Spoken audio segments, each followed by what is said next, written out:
I tell them we up next, you can't stop that. This your favorite podcast. Every show is lit, baby. You know what we finna do. Slick gon' talk that slick talk, he gon' get political. Okay. Do not switch topics, niggas is toxic. Poppy shots don't always saying something wrong, but if you don't like it, what we saying, nigga, oh well. We try to tell you, baby, this might not go well. This might not go. Hey, that's it. One take. We're not even doing it again. Keep that. That's the one. Welcome back, ladies and gentlemen, to another episode of This Might Not Go Well.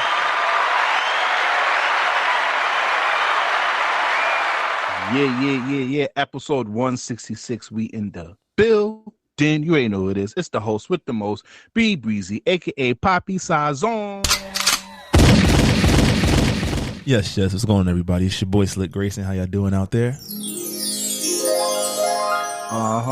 You already know what you gotta do. Please download the Alive Podcast app on iOS and Android, and please follow us on all social media at This Might Not Go Well. If you're in the branded deals, business opportunity, please email us at thismightnotgo@gmail.com, and please leave a 5-star and a positive review because that helps out with the algorithm. All right, episode 166, Slick, and we got a guest for the full episode. Give a shout out to my boy Jay. Yo, salute. Yes. What's going on, fellas? What's going on, Jay? Chilling, man. I appreciate the invite. It's been a pleasure to watch you guys develop and grow the podcast, and I'm glad to finally be on it. Man, come on now. Shout out to your YouTube and all that, gang. You can follow me on YouTube, j.jordan.tv, Liberty. Following the WNBA channel is growing. The WNBA itself is growing. So if you want to know about the Liberty, which is the hometown team, New York Liberty always, make sure you follow the channel on YouTube and on Instagram. Absolutely, man. I don't think y'all really understand. This is like the media maestro. Back in college when we needed something done, this is the man you ran to. Photography, videography, edits, the whole shebang. And now he's really, really putting on for the New York Liberty. You can catch him on all his socials at games, putting people on. He's at the preseason games. He's got everything going out there. So if you're really trying to get in it with this growing net market of the WNBA, the J is your man, y'all. So please show love and support. Salute. Oh, still cop the merch. I got my merch on. Slick, where's yours at? It's in the closet. I actually do wear it. I wore it on vacation. The merch is coming soon, though. I need to get some merch. Also, fun fact about Jay, he recorded our college podcast episode that is exclusively on our Patreon. For a cup of coffee, you can watch something that was almost 10 years ago. Shit, I got in trouble from the episode. The good old days. Bro, Shorty was like, you didn't realize why I ain't talked to you for a month? I was like, no, I just thought you was busy. All right. So weekly check-in. So we do something here where we just talk about how it's going for the week.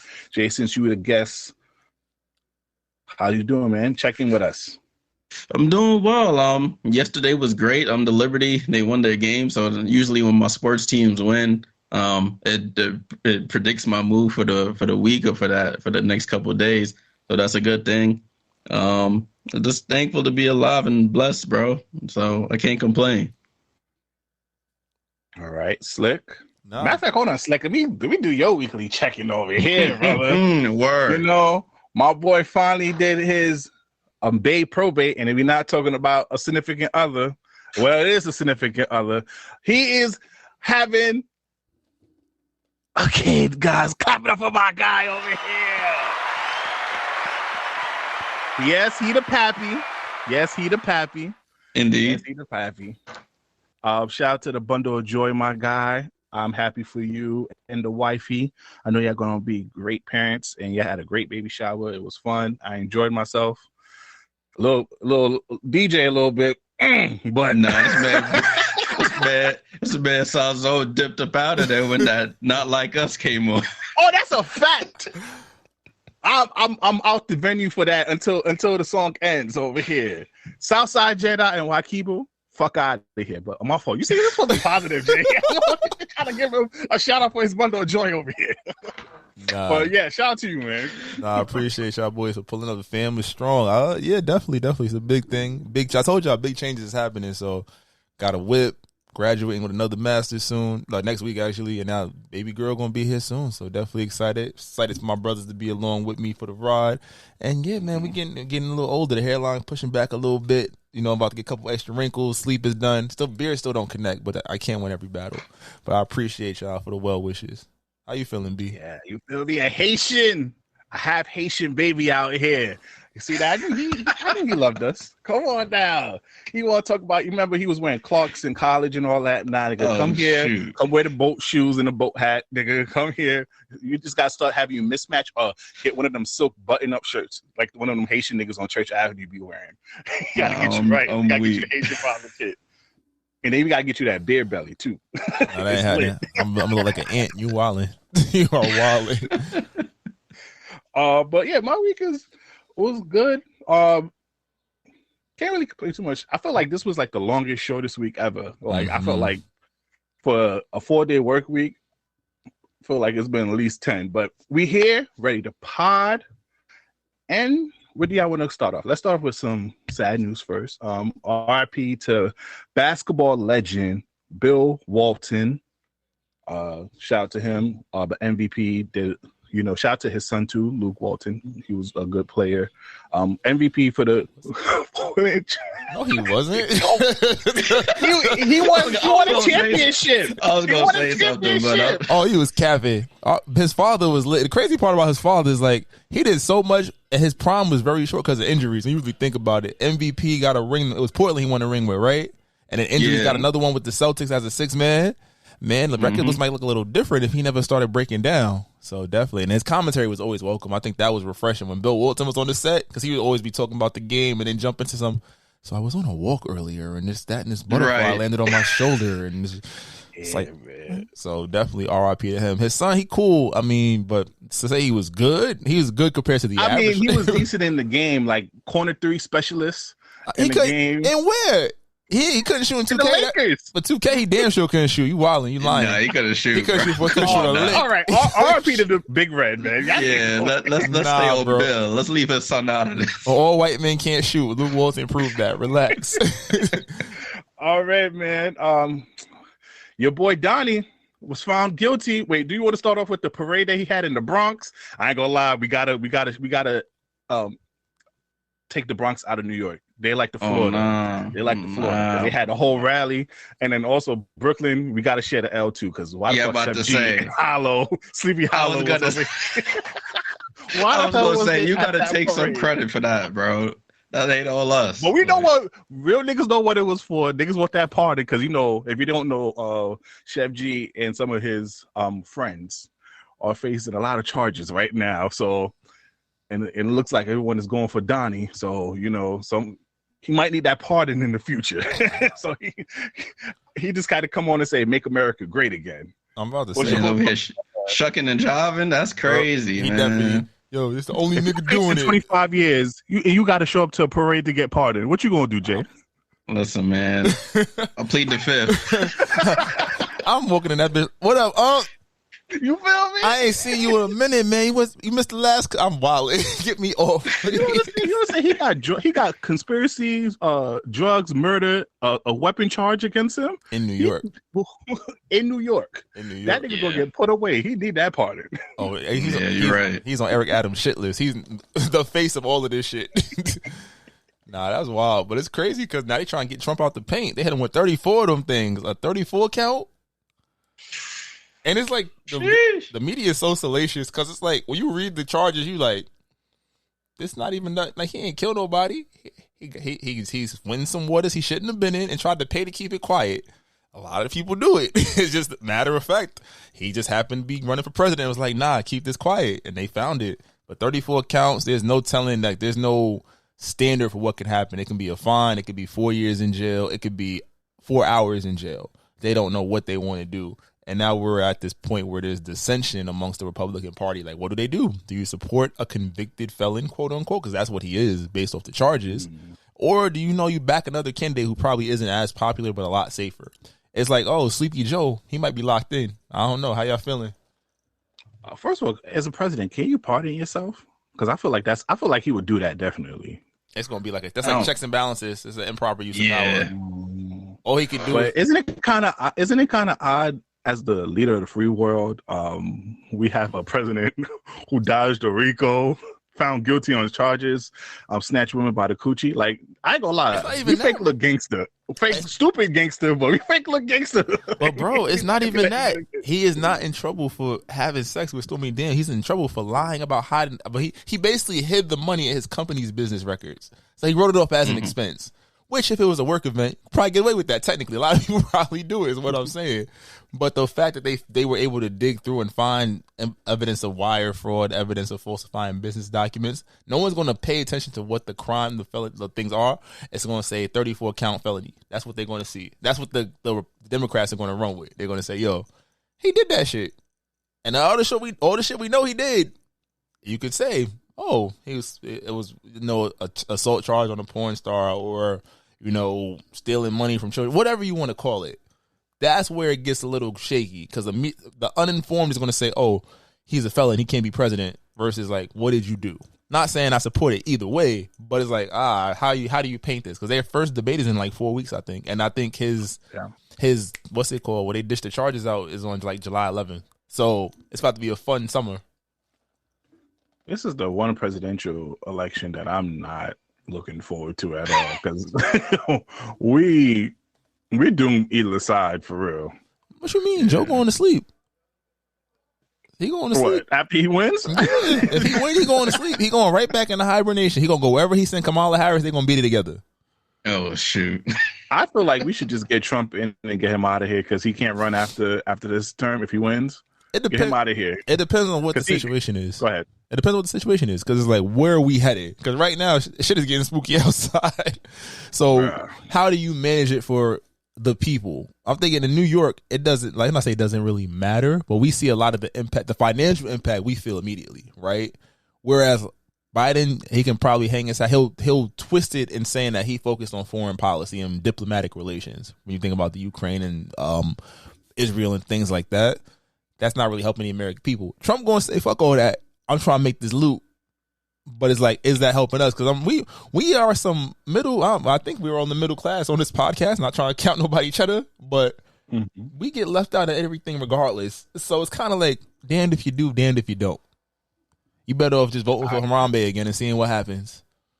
But after what they did with me with the taxes this year, I'm trying to learn. Well, I'm not trying to learn from him because he just got caught. But yo, anyone want to plug me in with how the hell we get this, the tax cut or get away from that shit? Hit a nigga on the line because I'm not gonna lie.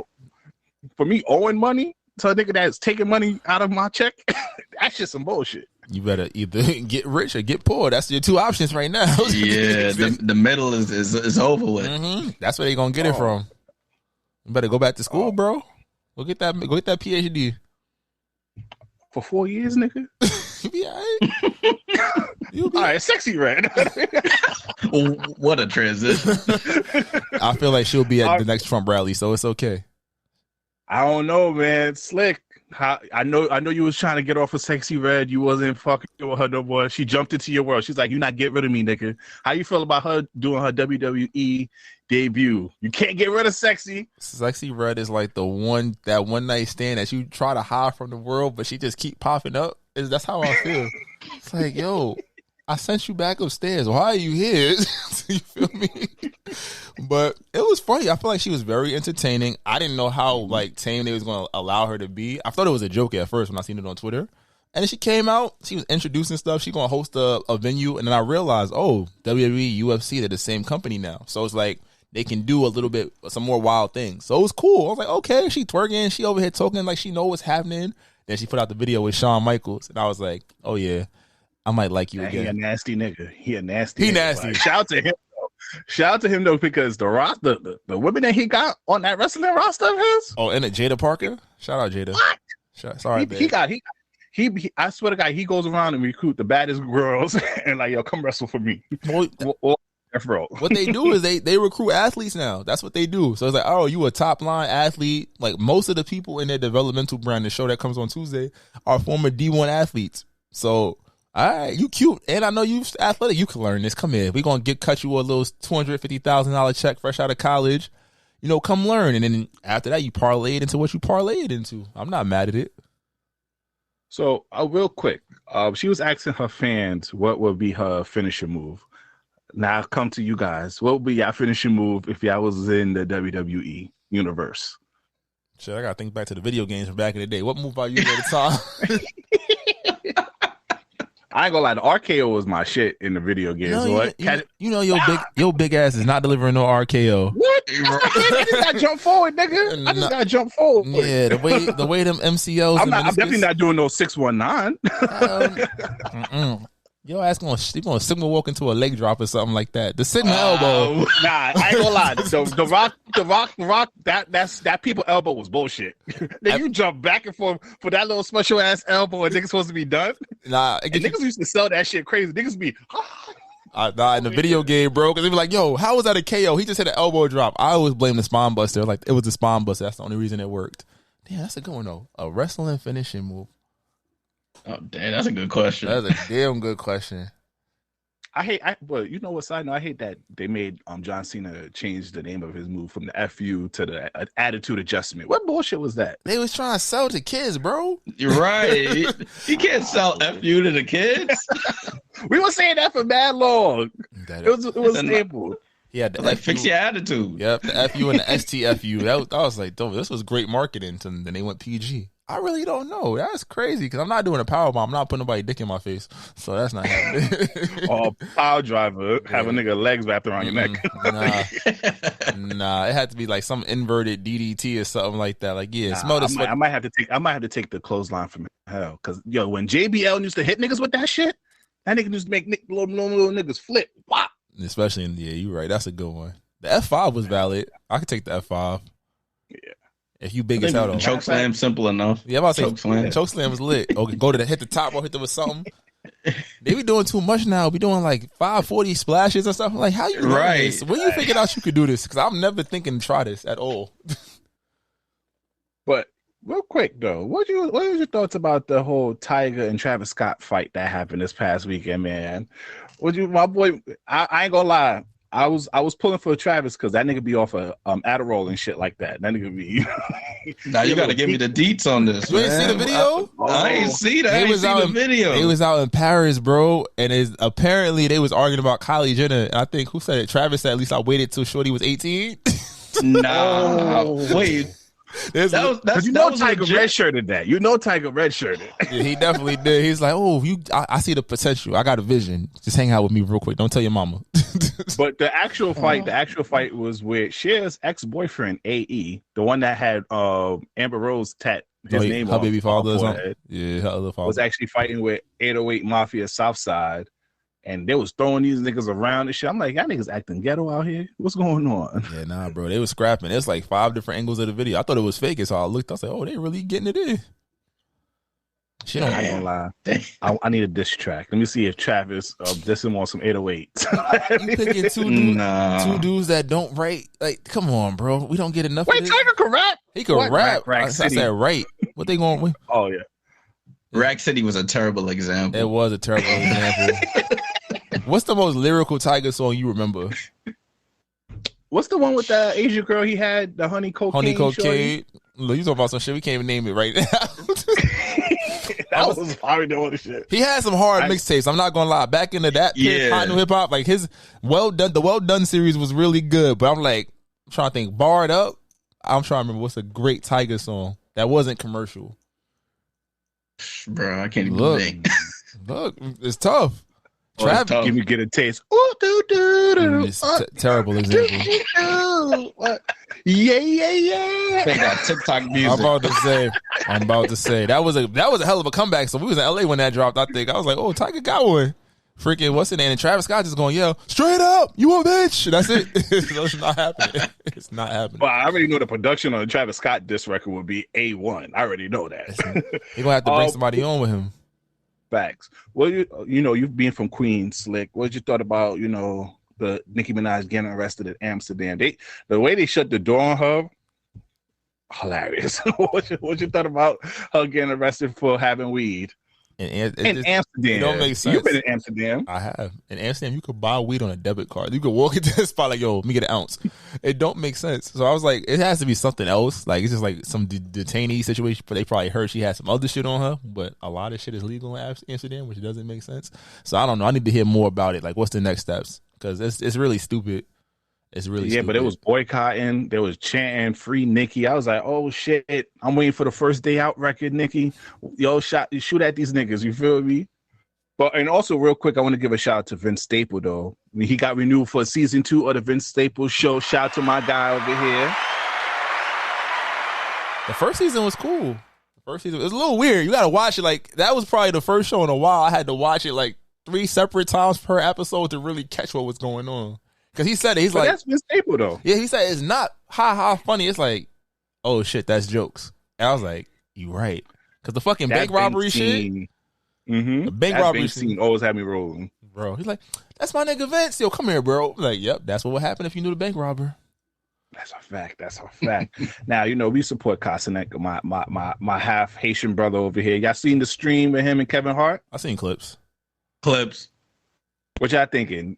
Now, is Kevin Hart funny? Because I've never been a hater of Kevin Hart. Everyone say he's not funny after he got, you know, since he went to the top and whatnot.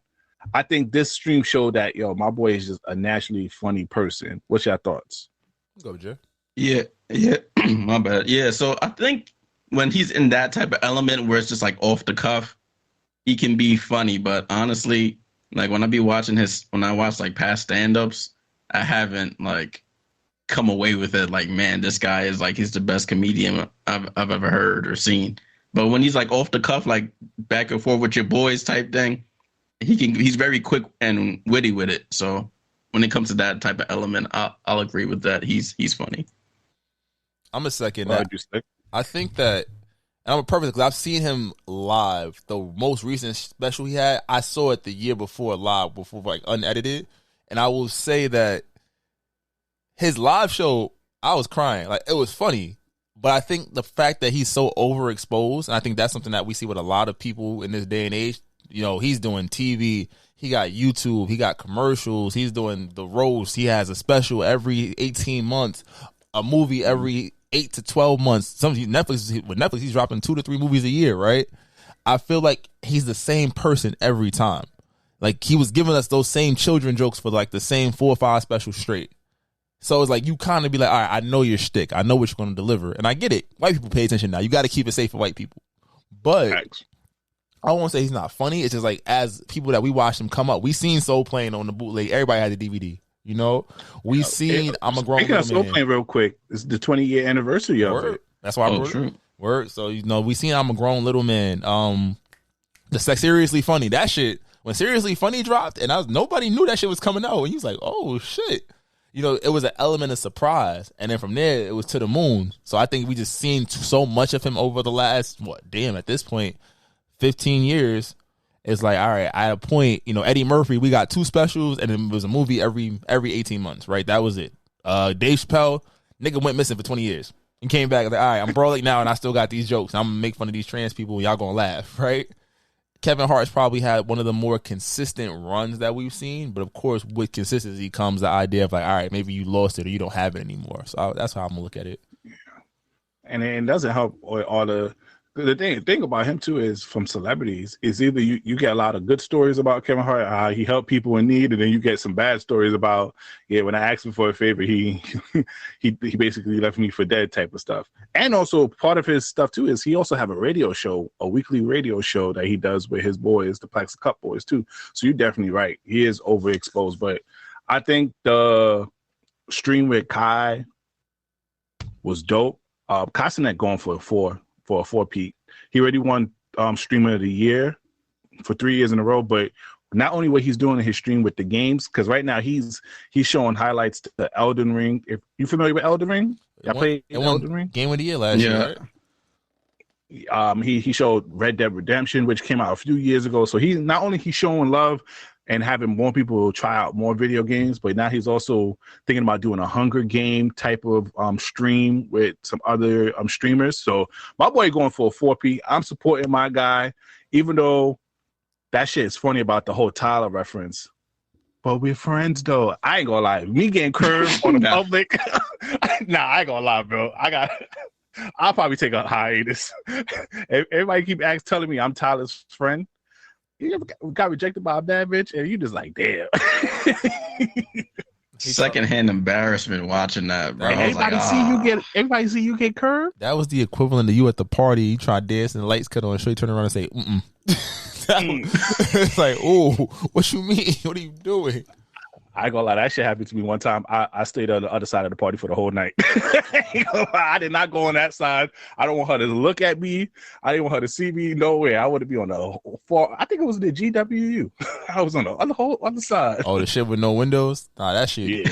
Why did we go there? Can we talk about some of the dumb shit we did in Albany, bro? Why was we at the GW? Bro, that shit had no walls were sweating. Bro, if you didn't stand in the middle, you was dead. If you leaned on that wall, your fit was cooked. It was to the point people started showing up naked. It was like, yeah, I'm going in there in just a t-shirt and some shorts. I don't care what happens. Yo, wild times. Armory. Oh my God. The PCC? Wait, we always talk about our stories over here, Slick. Jay, we got someone that went to UA. Jay he was with us at all these joints. I was always there. Out here. He was always trying to play the cool and nice guy over here, but my nigga was really slime. Nah, hey, nah. Don't say tell him, Jay. Put respect on my boy name. Slime. I rebuke that. Nah, you know what y'all four was called? The 4 Horsemen of Thots. Fuck you. This guy is crazy. That's not what it was either. You're just a dickhead. Because you was at our room all the time anyway. The 4 Horsemen of Thots. The 4 Horsemen of Thots. We was you know, you had Vibes and Jamie Tox leading the charge, but then you got Slick over here. He was over here pretending to be a good one, but he was a real slime. He was like the asshole slime. Nah, don't put that on my boy. Don't put that on and my then Jay was the nice slime that he's the one that's gonna give you what was that shit that after you have sex? What we was talking about before? After you have sex, the aftermath. What? Remember we said the aftercare. Aftercare. Jay's the one that's gonna slime you up, but he's gonna be decent and give you the aftercare after he slime you out. What is wrong with you? I do not condone this. People listen, I do not condone what talking about. What Sazone is talking about. I don't know what he's talking about, y'all. He wilding. You know, Vibes was the Jamaican thought over here. He gonna give you the music, let you get access to the back of it. You feel me? Make you think you lit at the VIP section. He gonna have you, you gonna record, you come with me, like you good in the party, get you in for free. So you like, oh, my nigga got me in for free and shit. And he had a nice whip too, so he got that. And then you got the Shatta man, you know, Jamie Tox over here with the fashion. That was the 4 Horsemen of Thots for real. Like, nah, he was a fly guy. He was a fly guy. My guy was chilling. He had the button ups, the 2-finger gun salute everywhere. That was his signature. I talk about how were you in college, Jay? Let the people know over here. College, man, I was just finding myself, brother. That's all I can say. I was reform hoes be telling me. I was working hard. I was over here trying to get my grades up. I was trying to just experience life. You understand? So that's what it. we call it now. Experience life. Jay was chilling. He was working most of the time. Word. If you knew where to find me. Like definitely knew where to my find last 2 years, y'all knew where to find me. I was working. Okay. You know, audience, read between the lines. You hear what he said. Let's get to music. All right, Slick. You know, one of our bingo cards. One of our. At this point, we should make it our own segment. At this point. The disrespect against Drake need to stop over here, Slick. And also, right now, audience, you know how Slick the last couple of weeks, I'm not picking a side. I'm neutral. Just before this podcast, you a bitch. He chose a side. He's over there now. He outed you. He on that side now. I said he lost. We acknowledge he lost. Who's we? Society, we acknowledge he lost. No. That didn't come out of here. I didn't say he lost. I said my boy won lyrically. He just had a bad strategy, but no one was. He out rapped Kendrick. I'm sticking to that. But that's not why we actually I want to talk about that too, because I'm stop arguing me in public, people. I've been getting niggas. I've over here been having at least like 7 or 8 episodes about this shit. Like I should start recording it and just put it on our Patreon at this point, because I've did like at least 30 to 45 minutes arguments with a bunch of people about this damn battle. But I'm really upset because I was having an argument about the whole culture vulture thing. What's your thoughts about people calling Drake a culture vulture? Because if you didn't see on Twitter, they made like a 17 to 20 minute compilation of Drake supposedly stealing lyrics after the whole Mob Ties reference track got released, and they released a compilation where majority of those lyrics was him paying homage to older songs. But what's your whole thoughts about Drake in the reference track and him being a culture vulture? When it comes to those reference tracks, I mean, we know everybody uses reference tracks, but I think the main argument people are making is that if you want to be considered a GOAT of rap, that you can't be using reference track. The words have to come from you. So I think that's what people that's the main gripe people have with Drake when it comes to that. When it comes to like culture vulture stuff, I mean, you know, Drake go to the South, he'll get a sound from there or a flow from there, and then he'll master it. I can give him that. He acquires all these different aspects, and he sort of masters it and brings it to like the normal person who's not really a part of the culture or listening to this type of music. And I think people just got sick of it, honestly. And then like some of his bars when he's like referencing like American slavery, like chains and like the American slaves, I think that rubs people the wrong way. He's singing it though, you know. It makes it even worse. It makes it even worse. Man, I can't defend him about that bar though. Are you like one of the guys? What was that bar that niggas was killing him on? I was like, it sounds better on the record, but when you read it out loud, that shit was trash. I ain't gonna lie. Yeah. So that's my thoughts of it. It's like you want to be a part of the culture, and rap is a born American thing, and then you come in and you're talking about things that affected Black Americans like that. It rubs people the wrong way. So you can't talk about whips and chains if you're not American Black. No, nigga, that's not what he said. That's not what I said, bro. This nigga's like wait, hold on. Oh, Slick, can you play the second to last video? He explains none of the time step when he's actually being lyrical, he has other people write for him. In the interview that he did with with Elliot Wilson and B Dot, he explains this. That's not me, no. I've wrote all my biggest songs and any song that really, really did damage for me, I've wrote every single lyric. So that like the hits, yeah. The hits and the ones that you would like. It's like I'm not going to collaborate with somebody on any of the timestamp records. I'm not collaborating with anybody on, Marvin's Room or, the R&B records that are, other than me and Party. Like, I love working with Party. When you say the timestamp records, that is like the MC, like the bars, right? Yeah. Those are so I think the idea was like try to discredit you as an MC that all of that doesn't come from your pen. Of course. You're saying that comes from your pen. But again, curated by the people who are ready to see the downfall of Drake, so. My boy Ben Newell, y'all trying to shut him down over here. And mind you, y'all don't give him credit for rapping raps for other people and rapping other songs for people too. There's plenty of reference tracks of Drake for other artists that y'all love. What's this guy do with him being a culture vulture again now? This man moved the goalpost crazy. No, but I'm talking about two topics at once. I'm talking about the reference track, like what? The Mob Ties, and now we can get back to the culture vulture stuff. I really hate the whole culture vulture stuff that y'all try to put on my guy, because Drake, throughout his whole career, has been showing love to hip hop. He told you where he got it from, where his favorite artist was. Even with the Pusha T, he told you, yo, I went on eBay and I bought some fake microphone that was signed, that he thinks it was signed by one of them. He always referenced older tracks and his stuff. He always showed love. And then even with the example that you used, Jay, yeah, he goes to these different regions and adopt their sound.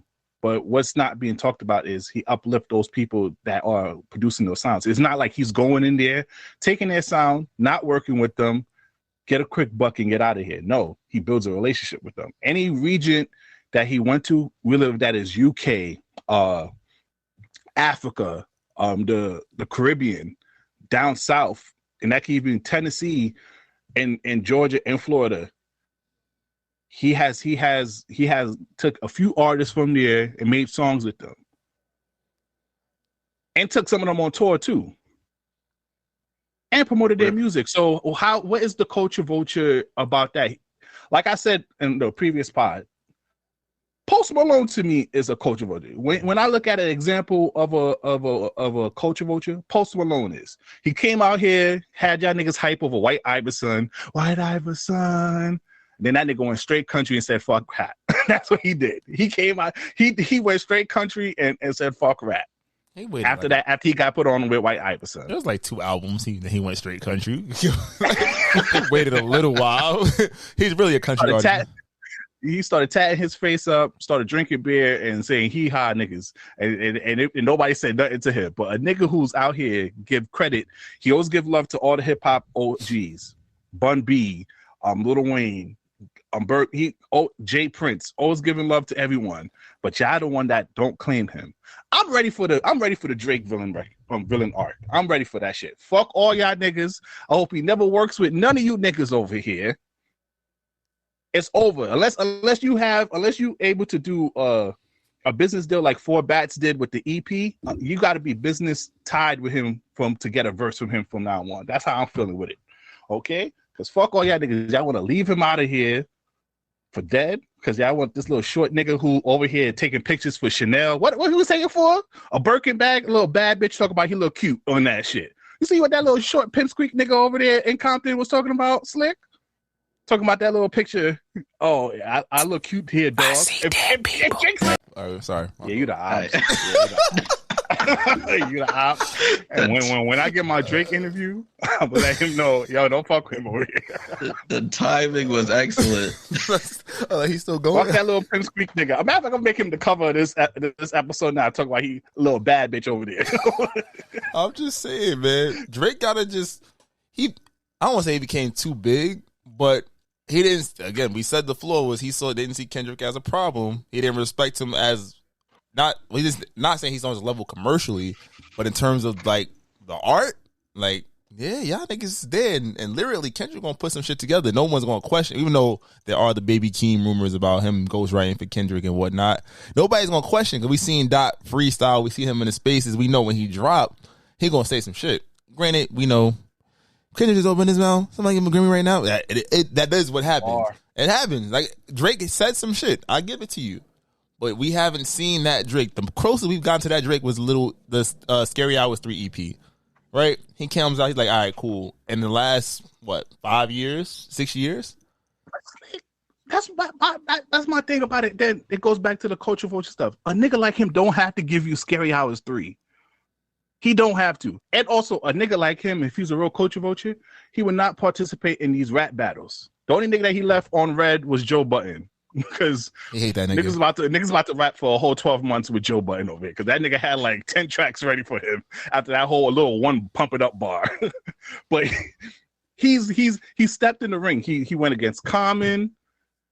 Matter of fact, he went against a lot of niggas. That's probably why a lot of niggas is praying for his downfall, to be honest with you. But if he was a real culture vulture, he would not be going against these people. I don't believe that it's about the downfall of Drake. I think it ties to the money. His deal is unprecedented. You're not seeing that. 400, he about to get another one. That was a low ball. Come on now. Well, I'm saying, like somebody made the point that he's getting something off the top for these artists that he puts on and when he does this stuff, right? So it would make sense. I need to pay him. Yeah, they should. But I think that's the thing. Like that's what makes the most sense. All right, we don't fuck with you because nigga, wait, how you getting a piece of my money? We're not even signed on the same label. You feel me? Or because I'm keeping the lights on in this motherfucker over here. But then to that point, if you start carrying, regardless if it's true or not, if you start carrying yourself like that, niggas is gonna feel away, right? And you say, and then again, he lives his life in such a way. His image is built on access to him, right? Even when he's supposed to be gone, he's not gone. So everybody be like, oh yeah, you are a culture vulture, bro. Cause you come and drop these records, but then it's like you're not barred up, or you come to these hoods for a little bit, you got to get a hit song, and then you go back to Toronto, you go to LA, like you go back home, and it's like that's it. Or you give us these new sounds, cool. What are you really doing? And then sometimes the sounds don't even hit. Like for all the dogs, we said it. Is it his best work? Honestly, Even I had it as a B plus. You love Drake. But that's not what you said when you first heard it. And you love Drake. Yeah, but I had that as a B plus. You love Drake. And even there was some songs that even you said, nah, that's not it for me yet. Wait, hold on. The Calling for You record, I said after I was riding with Vibes. You heard it. You heard it the right way. You had to hear it. I said it. And I was like, yeah. But I'm saying. I gave it a better listen. But I'm just saying, like, and we're at a point where even Drake in the last, 3 years gave us, 5 projects? And something that he don't have to do, by the way. He doesn't have to do it, but then that idea of overexposure. All right, give us different sounds, but it's still the formula is the same. We know what we're going to get. And when he strayed from the formula, it was like his heart wasn't in it. It didn't sound right. He made TikTok music on For All the Dogs, even though the R&B tracks when they are strong. He gave us. He was talking his shit though. Like if you listen to Bahama Promises or I just said that. I said the R&B joints was fire, but then the rap shit, he was rapping like these little niggas from Flatbush. Okay. Don't do that. Not those niggas from Flatbush now. Them niggas is straight Gaga Boom. What Drake not Gaga Boom? He get sturdy and shoot at you. Drake, the album didn't start till track 6, till First Person Shooter. We being honest. And then what? And then the 21 project is probably my favorite project he's done in a while, because I was like, oh, you rapping. You here? You angry? You I love a boy. Can I update from you? It's solid, but it's the same shit. Until we get did it get better? Because remember we had this big debate. Did it get better in your eyes? It's the same because he followed the formula. It's like, you know how to make Heinz ketchup. Why would I deviate from the formula? I'm gonna make it the same way because people gonna eat that shit up, whether it tastes good or it's people don't like it. It's the same thing.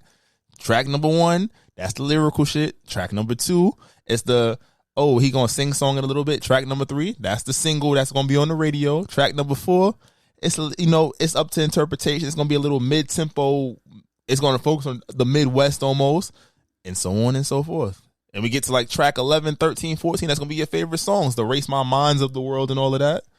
So what? So okay. So we're gonna talk about the him rapping on the BBL beat, but who's that girl? Who's that girl who's racist against black women? Camila Cabello. Caballo. So he has 2 tracks on her next album that's coming out in June. He has a uptown type of track with her, and then he has an interlude. What's the strategy for him now? This nigga don't have no strategy. He don't. What you think the strategy? How you gonna clown Kendrick for putting out a Taylor Swift song, and then your first 3 songs after the beef are fucking Camila Cabello and Wait, these was recorded a year ago when she was in Turks with him. When they was fucking this is horrible timing. Yeah, I said the optics are terrible. He better send another cease and desist. Come on, now. She already been promoting it to a whole bunch of magazines. I know she promoted in fucking February. In this fucking June, it's over. It's clipped. Yeah, wait, but I'm here for it. You like I said last time. Fuck everybody. Drake. Fuck everybody. Fuck. Because what I've been seeing a lot. Oh, Drake got to put in a rap album. Fuck y'all niggas. Because look at the Scary Hours 3. All those songs except for You Broke My Heart was probably the worst performance songs in his catalog. Y'all don't care for him when he really raps lyrical. Y'all just, he rap lyrical, good. Y'all don't show him support. y'all go to those cookie cutter songs that y'all be hating on and show them love, and then when he actually rap lyrical, y'all niggas be like, But we had the BBL. What you think about him on the Sexyy Red, You're My Everything track? Can you play that for me since you played Not Like Us over here? You know, can I get a little bit of balance? I'll play the 2 Bad Bitches song. Here you go. What'd you think about him flipping the BBL to Bad Bitches Love Drake? It's clever. I will say it was clever. Like Slick is hating over there. I will say, it ain't gonna get no super points or anything in the grand scheme of it all. But for fun, what he does. That was a nice flip, and you basically went from I got the BBL to I'm the god of the BBLs. I organize who gets them and who don't for all the women. So you stay natural. Nah, you get a tummy tuck. You get your ass lifted. So it was clever, but in the grand scheme of it all, it doesn't move the needle. I really think he just did that just to give a lot of fuck you to Metro. I think he really don't like Metro for real. He might dislike Kendrick Lamar for the whole pedo allegation, but with Metro fucked up his relationship with Future, so he wanted to throw a more extra shot at that nigga. That's probably why he did it. He's like, yeah, run me my 10K, nigga. What's your thoughts, Slick? Show the hate. I don't have hate. You Kendrick over here. It's too late. I'm not Team Kendrick. I told you, I listen to Family Matters every day, but this is too late. On this podcast, you can fool me. This is third straight episode you played Not Like Us. Because that shit funny. That shit lit. It sets it up. Once you start, he did the same shit to me last week. Damn. I played Family Matters too last week. Don't do that. I had a request. But nah, what's it called? It's too late. And did he slide? Was he sliding? Yeah, like for this type of record, for what it could be for the summertime, if that catches a little traction, it's good for the radio. It's good for outside. But people don't care about that. We know you can do that, Drake. It's like LeBron could dunk. Is that nigga gonna win another championship? That's what I'll be looking to see every year. Right? Damn, we lost in the first round again. We lost in the. You can't beat Joker. Kendrick is Joker right now for Drake. It don't matter what you do. We gonna tie you to that series. We gonna tie you to that dude right there. If he would have dropped this immediately after Metro dropped this shit, or like, oh, it's a free beat, cool. Or you know how he used to do? He would drop like a snippet, and it would be a bigger part on another song. He did that. He would have been good. He waited too long. I mean, this was only. It's still the month of May. It don't matter, bro. It's not that long. That shit happened. That nigga was catching. He was catching hands and feet. He pulled out the 4-5 ready to go, and then got shot up with an AK. Right? It don't matter. Well, he took a couple niggas out with him. He took a couple. A$AP Rocky, that new album. I want to hear shit. Keep that shit neutral. But that's another thing. It goes back to it. He had smoke for everybody, but primarily the two niggas. He Metro caught it early. Shut your whole ass up and make some drums, nigga. Wait, did that again? Shut your whole ass up and do some drums, nigga. Like he hit him with that. Like that was funny. But then after that, it was like, all right, cool. You shot at everybody but the two main niggas that really violated you. If he did this, and then he shot at ASAP. He shot at the Weeknd in like real life and on the record. Ross got him. Ross got him. If we being honest, nah, he got the Ozempic bar. But he got but that week at champagne moment. That shit. Come on, white boy. Got your nose done, white boy. Doc is white boy, but that really got a ring to it because all these niggas throw white flags in the club when everyone sing to it. Come on now. Yeah, he threw a ball. He got a shot back. Ross gave him a song. It was fire. Rick Ross, I don't want to hear nothing from Rick Ross until he respond to the game, nigga. That's the nigga that's gonna give it you. Don't matter. He don't care. That's nobody raps with the game. We said this because he don't lose. He gonna go to hell. No. Yep. But he sent bars at Kendrick. We told that nigga he's a wife beater and he beat his girl because the girl's taller than him. But then again, that's something that's unsubstantiated. We ain't got no proof. Y'all niggas ran with the pedo allegation. There's no proof about of him touching 17-year-old booty cheeks. He was 20. He's like 22. Was you touching high school booty? Like 10 years ago. It don't matter. It's still there. What's teenage fever? What he said? It's still your high school year, but you were still bad. Then nigga, relax. And Teenage Fever is a song. Now that you see you over there, you team PG Lane over there. You PG Lane over there. I knew it. We finally exposed him. All this for the last 4 or 5 episodes. I'm in the neutral, bro. I'm neutral. Nah, I'm gonna call PG Lane over there. I'm gonna call a spade a spade. There was too much. Even again, do I think he's a pedophile? No. But if niggas said it and they provide, niggas hit him with this. Hold that. What? Explain this, and that. What he said about Kendrick. Oh, you don't hold your son in no pictures. What? And that kid might be day free. It's not. They said academics said it's not day free, so we know it's not day free. Obviously, come on, dog. He said it might. Nobody's going to give him credit for it. He said it might. I'm just saying. And gave himself an out. He did. Like, but speaking on just this type of timing, what's your thoughts about J. Cole? They calling Kendrick Lamar the real boogeyman because you have Drake rapping on the BBL beat, and then now you got this nigga J. Cole talking about Grippy. What's your whole thoughts about this J. Cole Grippy song over here? Listen, man, I can't lie. I was on vacation when the whole apology happened. That screwed up my whole day. I'm not even gonna lie to you. I'm not even gonna lie to you. Like I was upset for a good couple hours on a sunny beach. Like, yo, what this man doing? Dreamville. Yeah, that's my guy. Like, so that had me pissed off for a couple weeks. But this new song, I listened to it one time. That's one of those Cole songs that's like, oh, okay, I see what he was going for, but it ain't it, and that's it. Like, I listened to it, I listened to it again. Like, her, she was gay, but she had me, and now she's strictly diggly. Like, it's like, all right, man, I understand what he's trying to go for, but it ain't for me. You're not feeling the lyrics, bro? Come on now.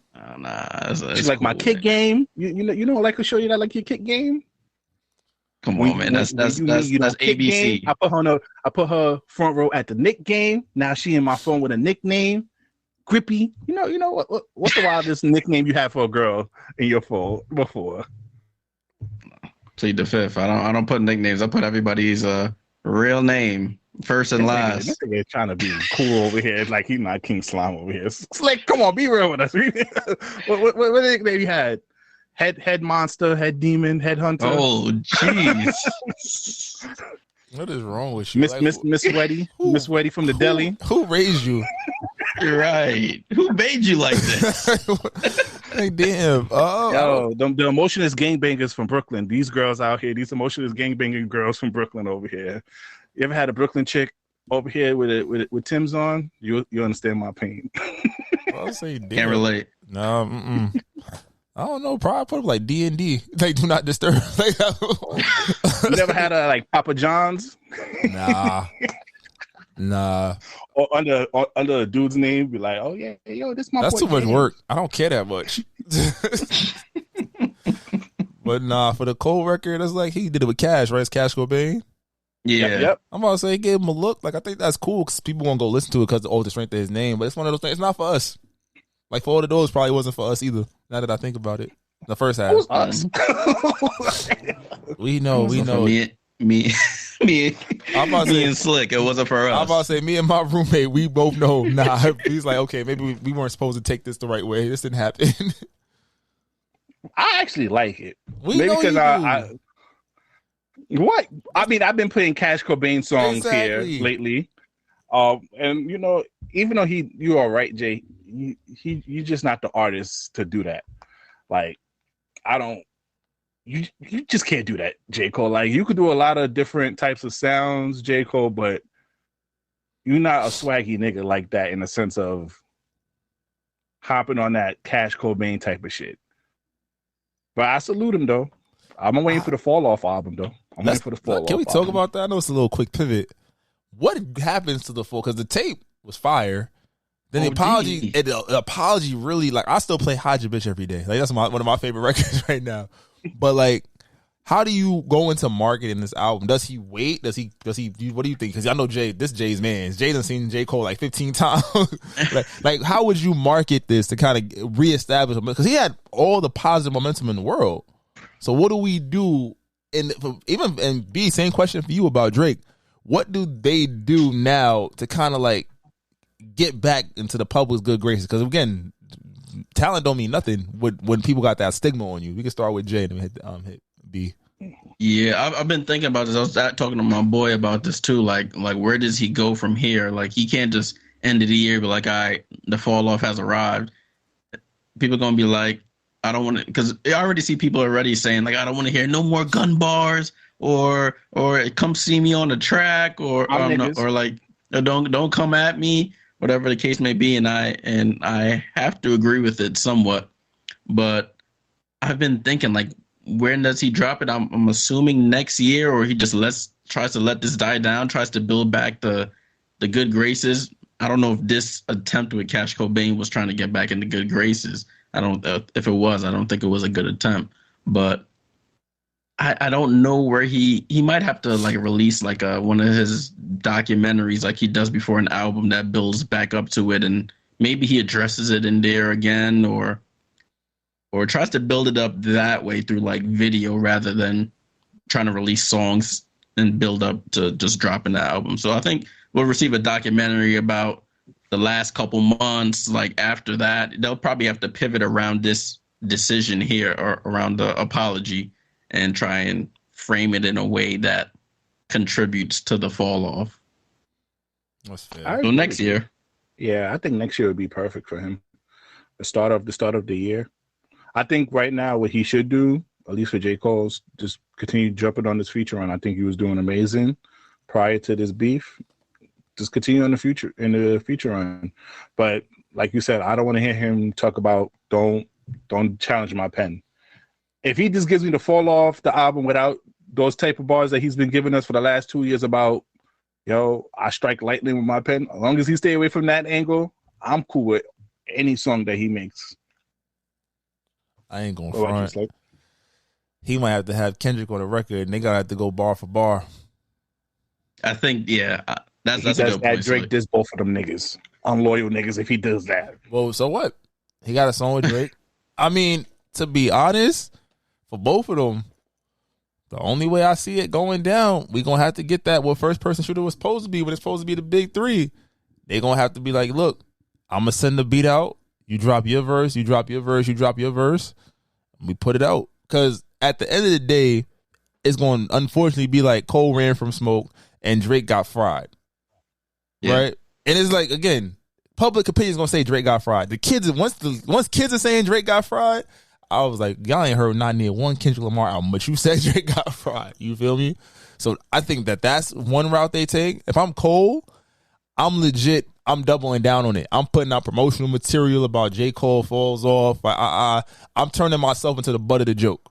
I'm legit like, oh damn. I'm having like some of my favorite rappers. Like I want Jay-Z and the Opus type shit. Like, yo, fuck is he doing? Like, nah. Yo, get my verse back. He's doing that right now with the Grippy song. He could. That very well could be it. But that's the line. That's the line I would take if I can't send Kendrick. Like, yo, fuck it, you was talking crazy. I hit you with some shit. I know you probably still feel the way about it, even though I apologize. Like, let's go bar for bar. Let's hear what you got for me. 6-minute record. We get 3 seconds or 3 minutes or whatever. Or I'm really doubling down on it. And then that intro got to hit. That intro got to be the perfect blend of like. I want like 4 minutes. In the first 2 minutes, I need like too deep for the intro type introspective shit. Like I'm all alone by myself on the island. Niggas said I'm wilding out in the set. Blah blah blah. And then go crazy them last 2 minutes, and then that brings us back. It's like, oh shit, because Cole's in tune with the shits. He knows what happened. And then Drake, he can't pretend this didn't happen. He can't just drop a banger, even though we know he's capable of it. Cause like, all right, cool, nigga, I know you do that. What happens? Like, he need to come out on what happens when your back's against the wall. He need to really acknowledge, not like us. He got to acknowledge it. Yo, you touch, like, he got to have his closest man saying something like, yo, you do, And then he got to bar us up. He got to bar us up for like the first 4 tracks of the project. I don't know if that's going to work for him because people gave him grief for acknowledging the whole Pusha T beef and him, quote unquote, losing that beef. And I think if he does that again, acknowledge it. But I can't really give a good advice like you. I think what you said was amazing, especially for J. Cole. I think if J. Cole follows that, I think that'll put him back where he need to be. But for Drake, honestly, I can't give him any good advice because, honestly, given how ungrateful motherfuckers are, I'm petty. I would lean into that villain role. I'll give y'all some more pop records and stun on niggas, but that's not a good idea for him. That's not a good plan. It'll make him money. That makes him bread. Does he want the bread? He want the respect. Remember, he was respected. Even he's like, nigga, what are you doing? But he's been fighting, but he's been fighting for his. But the thing, but that could also work for you. That could also work for what you just said too, because he's been fighting for his respect throughout his whole entire career. He's been talking about him not being respected because he's a rap and sing nigga from Canada and he was on the Degrassi show. We've been heard that from him a long time ago. Him trying to fight for respect. But now niggas turned the culture against him. He said that. We was like, nigga, we still love you. We don't care. It's a nice portion of his audience that's like, all right, nigga, so what? Now he got a chance. Yeah. He's not confined to that box. He can literally drop whatever the fuck he wants now. And it's gonna be like, yo, if you don't come correct, you gonna keep hearing it. So and he want that $800 million deal. Well, I don't want him to feed into that. Give us a hip hop album thing that's been talked about for the last 2 years. Just a straight hip hop album. I don't want him to feed into that narrative that they've been giving to him. He better follow follow the shit he did on the 21 project. That's the perfect flow for a Drake project right now in his current zone. He ain't give a fuck. He shot shots. He still hit you with the melodic shit, but it was in a way where it's like, all right, cool. This is shit I want to hear. Did you see?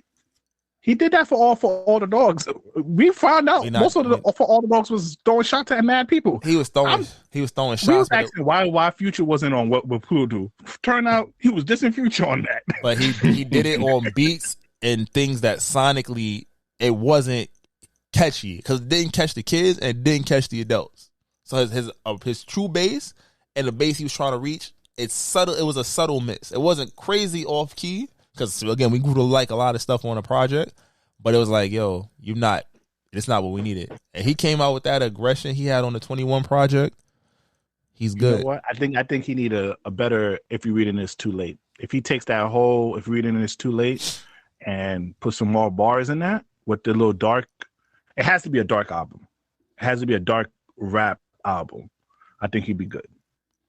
But let's get into some sports over here. So, Slick, we're going to start off with the NBA playoffs, and then we can go to the WNBA. What's your thoughts about so far the playoffs? We got Jay, man. This is what Jay do. Jay, take us to it, man. What's your thoughts on the NBA playoffs? If you listened, I had Dallas. I had them going to the finals after the first round, the first 2 games against the Clippers. I don't know why I did it, but I chose it. It looks like it might work. What you thinking right now? What's going on?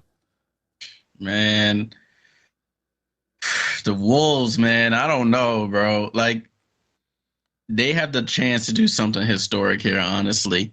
I don't think it'll happen, but they really have the chance. If Cat can continue to play like he played that last game, I know the first couple games he was taking a lot of threes. I think he was probably like sub 20% from 3 in the first couple games. 432. And 432 from 3 is not going to win you as a second option. So when he started actually going to the basket, getting some rhythm shots at the basket, and then towards the end of the game, when you start seeing some layups go, when you start shooting the 3, I think he went like 4 for 6 or something like that from 3. They found something that worked there, but I think the Mavericks finish it off. They play tonight. Playing right now, 16-10 right now. Yeah, so I think the Mavericks end up finishing off tonight. We have a Mavericks-Celtics finals. Kyrie playing against his former team in Boston when that whole breakup was bad there. You got Luka playing against, if Porzingis plays, you got Luka and Porzingis. Got a couple of interesting storylines if it goes that way. I'm jacking that. Man, the Boston Celtics just cakewalked it, man. I'm so mad. Them boys they missed they I don't know. Somebody said that Derek White was more important to the Celtics run this year than Jason Tatum. What y'all think? Oh, Josh Hart said that. Yes. What y'all think? That's tough to say. He cut off that hair. I'm sorry. Yeah, it was time to come on home. But man, that's a tough thing to judge. I mean, in both players are very instrumental in a lot of the wins this year. I mean, of course, Tatum's the head of the snake, but when it comes to some of those games where Derek White's hitting like 6 threes, he's playing stellar defense. Like it's tough to quantify between him and Tatum, who is more important. I don't think they're as successful without either of them, but that's tough to say. I'm going with Derek White because JT got LMA pregnant. That's my only reason. This guy, man. Straight hate. I hope they lose in the finals. I don't care about Boston. Even though I'm from New York, we're supposed to not like Boston. I hope they lose off the strength that he got my baby girl pregnant. So I feel like Tatum he's elite. Like, don't get me wrong. But I feel like there's a lot of players I would take over him still. Because I'm like, they really have built the perfect team in Boston. Your backcourt is probably the best defensive backcourt that, not even just this year, probably that we've seen in the last 5 years. So I think when was the last time we had a backcourt of guys who legitimately, if they had to, they can average 15 to 20 points a pop and hold you under 18. Or you're going to get a very ugly 30. Your 30 is going to be like 30 on 28 shots type shit. you got Porzingis who has a stretch big. Like, this is the perfect role for him. He doesn't have to overcreate. He gets hurt still, but when he plays, it's 28, 2 blocks, 2 threes, like efficient, and then Al Horford next to him. So it's like you got 2 stretch bigs that really do really good things. Jaylen Brown, he's overpaid. I won't lie, but when he's on, he's on. As long as they don't have to panic dribble. That left-hand panic dribble is still ass. He did that shit the other night, and it's just because they was playing Indiana. It worked. I just feel like no matter what we've seen, we've always had Tatum and Brown together. So now you got the perfect role players around them. It works. And Drew Holiday for Marcus Smart, and however this has worked out. So basically, you turn Marcus Smart, Malcolm Brogdon, and Robert Williams into Porzingis and Holiday. This shit worked out perfectly for them. Yeah. I'm just like, I don't know. Like, would I take – I understand Tatum's the better talent, but Derek White is a winner. Even last year when they was playing your boys. Mm-hmm. He saved them in that game 6. They lose in game, what's it called, if Derek White don't make that layup. Tatum and Brown was chilling. They just like, all right, we lost. Fuck it. You know, that's why I thought it was an interesting question. But I think Tatum should be better because I'm like, he's still the only one to take step back 3-pointers. He don't go to the rim. There is no in between game. It's step back 3 or I'm gonna dunk on you. And I'm like, we gotta tighten that up, bro. I hear a 2K playing real life. Man, all them niggas doing parks. I can't even play 2K anymore, game. Them niggas just do them damn fucking step back 3s and just dunk. Oh nah, but hold on, nah. I'm sorry, because my roommate. I got to keep doing. Jay, your boy Jimmy, is he wilding or is he right to win a max contract from the Heat? If y'all don't know, Jay is a diehard Heat fan. You can't see, but he got the towel in the back, and the Heat lose. Go on his Twitter page. Just go on his Twitter page. You'll be entertained. Like when they win, it don't matter if it's a regular season game, it's a playoff series. Jay going off. So how you feel about your boy Jimmy requesting a max contract and kind of like Pat Riley being like, nigga, who this? Listen, like he has every right to do that. That's his right to request a max contract. But Jimmy's about to be 35, 36. Giving him almost $60 million. It's shown that he's shown, even though he's brought us to the finals twice in his tenure, the last season he didn't play as much. He was hurt. I mean, there's nothing you can really do about injuries when you're like stepping on people's feet and turning an ankle or whatever the case may be. But your best ability is availability. So I can see why Pat Riley's like, all right, this is going into year 5 of this build. We made it to the finals. That's good. We've been in the playoffs, but it still hasn't produced what Pat Riley's about, and which is rings.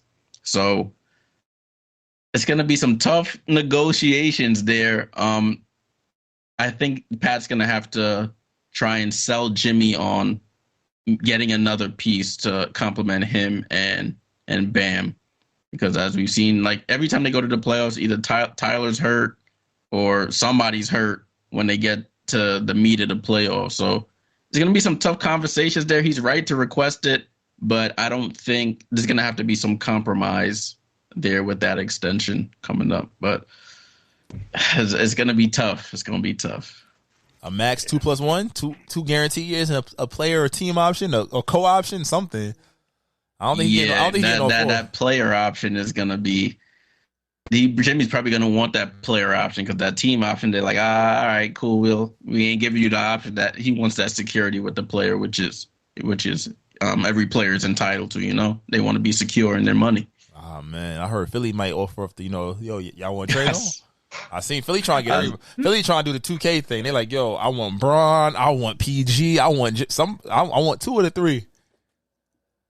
They always come back. In Jimmy's case, the Philly wants him back after Tobias Harris over me. Like they want Jimmy back. So I guess if the Heat definitely don't want to pay this man, then listen, they'll have to give him Maxey or something to get Jimmy, honestly.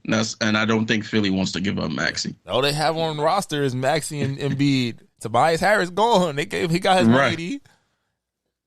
That man got the good life, boy. He finessed them.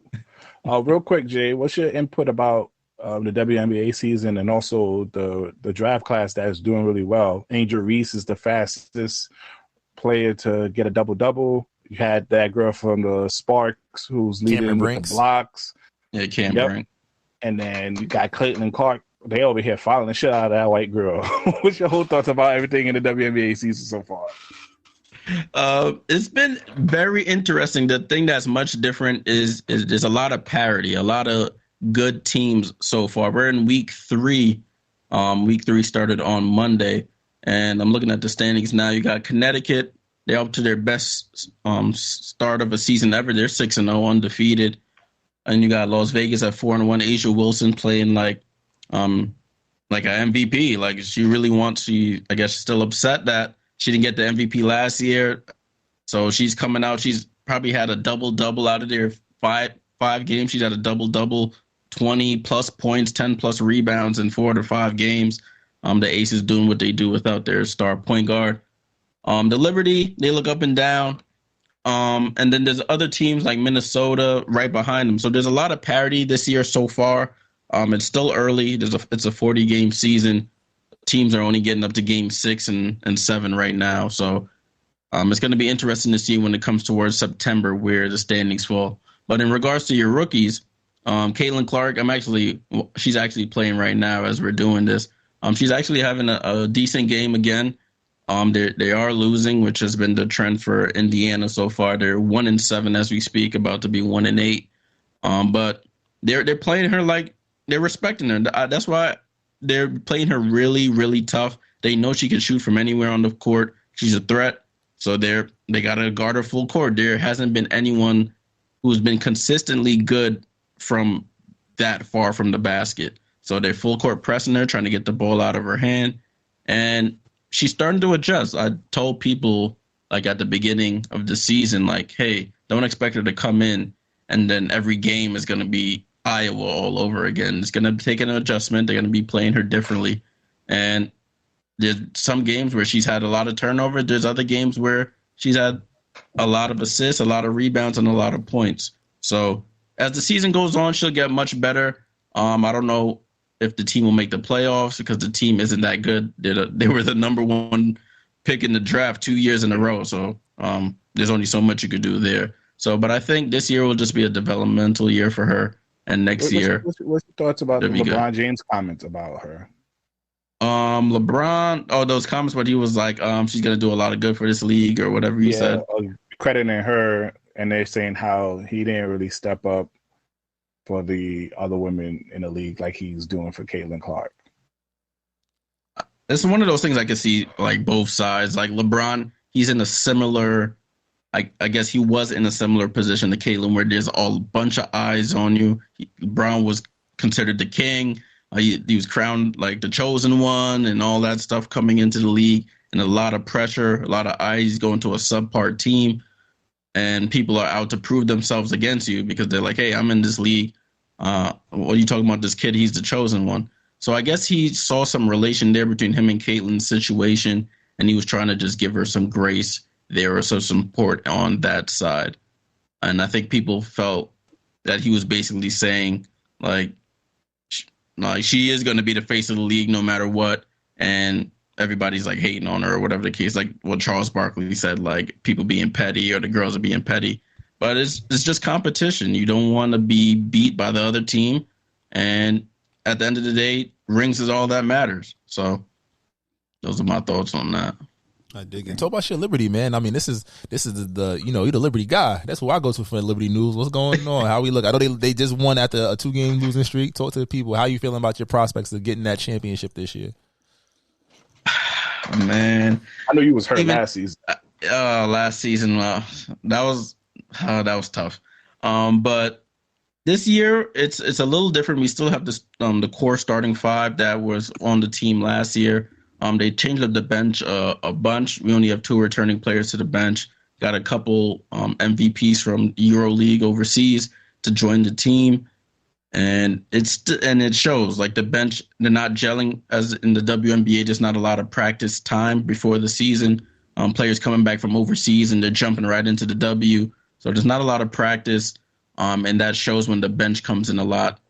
A lot of turnovers early. It's like the starters are getting back into groove, but the record shows 5-2, so I can't really complain too much about the wins because it's producing. But I think they still need some work to do before we have a chance to beat a team like the Aces. They already lost to Angel Reese in the Sky. They lost to another team in Minnesota. So they just have to focus on getting back to limiting the turnovers. They get three happy a lot, shooting a lot of threes. But I think we'll be good. We're definitely going to make the playoffs.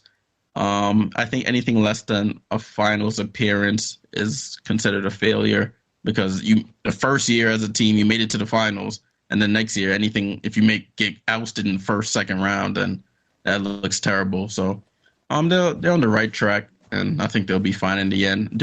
At this point, I don't see them winning the finals, but it's still a long way to go.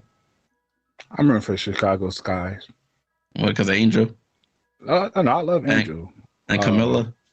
Not Camilla. Isabel? Well, let me go down the list. Not Isabel. Keep going. Kaiser. Hey! I'm rooting for you, baby. I would never do what Kevin Porter Jr. did to you, baby. I'm here. What is wrong with this man, bro? This guy, man. Yo, real quick before you go to music, y'all think Bronny get drafted? Oh, yeah, he opted out, so he can't go back to college. That don't mean you getting drafted. His daddy is LeBron James. Someone's going to pick him up. Yeah, somebody going to take a flyer on him, second round. Yo, they said boys. He might be a G League baby, though. Nah, they said no two-way contract, and they said he's turning down workouts. He's only working out with like a couple of teams, including Phoenix and LA. Somebody knows something. Yeah, there's some meddling going on behind the scenes there. Bro, he go to Phoenix. He's going to get picked up. We'll see. He go to Phoenix. I don't know if that's good for him, though. All you got to do is play defense and dunk. He'll be all right. Just real quick before you get to that music. Teague, man. Jeff Teague, he said Chris Paul over Allen Iverson. Real quick. What's your thoughts about that? And what? There's the clip on Twitter. I sent you it if you want to play it real quick. I'm about to say, on what? Shout out to Jeff Teague, though. You got a great podcast. Shout out to the club 520 over here. Y'all started 5 way better than there. Y'all just don't have an AI, though. Y'all don't have an impactful nigga like that. Disrespectful. Chris Paul is just as good as Allen Iverson, bro. Oh. Fuck no. For real, bro. Chris Paul is one of the greatest. Better than Allen Iverson.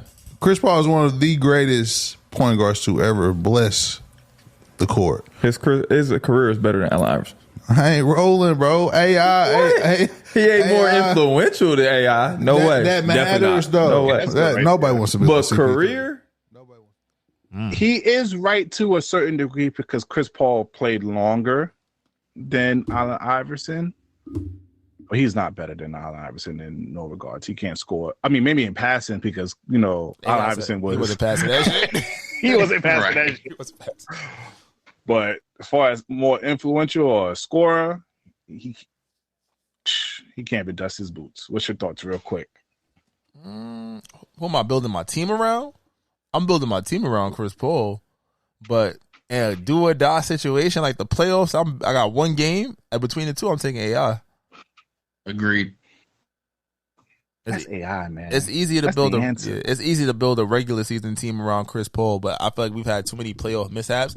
And yes, both players have been to one finals a pop, but then you think about it, it's like AI was like, I'm gonna live and die by the sword. I'm the one that beat Shaq, and I got that 16-1. I'm the one, literally. I'm the one. I feel he had Eric McKee, Eric Snow, and Dikembe. Mm-hmm. They was playing defense. They was just playing defense the whole game, like they go crazy. Like AI, go save us. Mm-hmm. And just to double back on the Mavs real quick. Shout out to Gil's Arena. They started this whole big debate. There was a tweet saying that Luka is having a better career than LeBron at the age of 25. Now, mind you, by the age of 25, LeBron played 7 seasons. He was a 2-time MVP. While right now, Luka at the age of 25 is played only 6 seasons. Let's put that in context. Is that fact or cap? Luka is having a better career at the age of 25 than LeBron did. I'd say they're neck and neck in terms of like LeBron got the trophies, and he's been to what, 1 finals at that point. Luka's trying to make his first. If you look at stats, they played in 2 different eras in their first 6 to 9 seasons. Like Luka's in this inflated ISO ball situation. Like, you know, I got the ball in my hands the whole time. I'm gonna give you 30 every night, 15 rebounds, putting up some historical shit. But Bron was doing some wild shit when there was no spacing on the court. So it's kind of hard to compare. I'd probably say I would just say neck and neck in terms of the impact of them as like young players that came in. It's like, all right, y'all said y'all supposed to be next, and then by year 2 you proved you were next. You know, you made it farther than you were supposed to one year. That year the Mavericks made the conference finals. The LeBron taking them to the semis and then taking them to the finals the next year with quote unquote no help.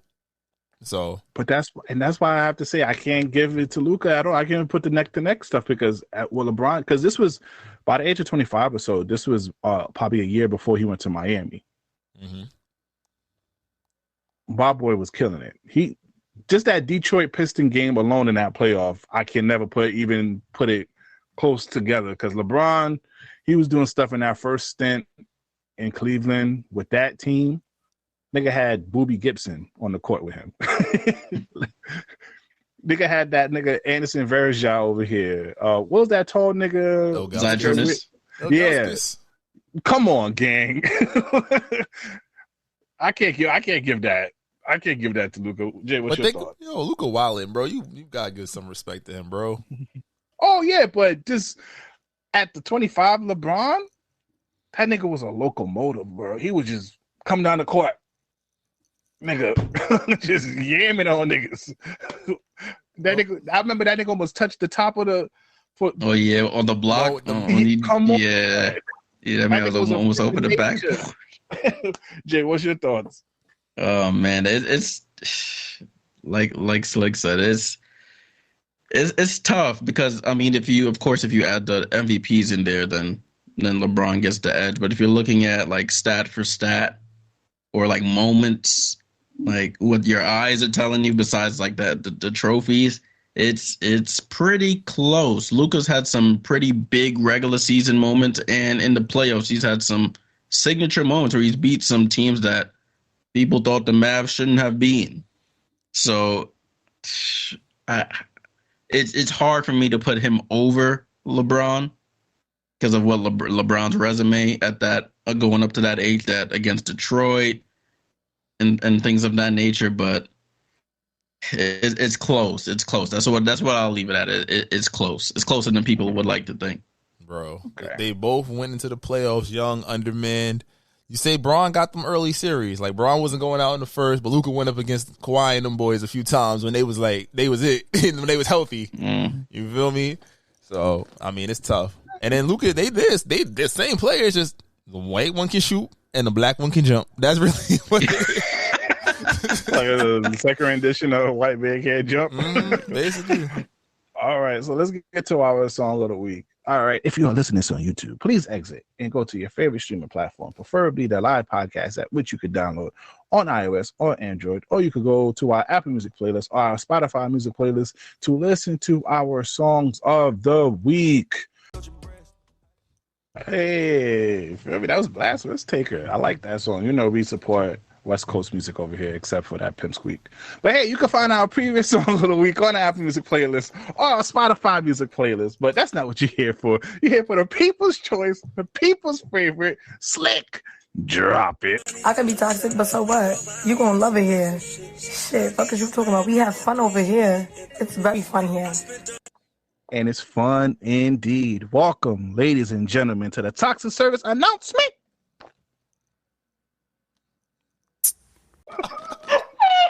This nigga. What you trying to do?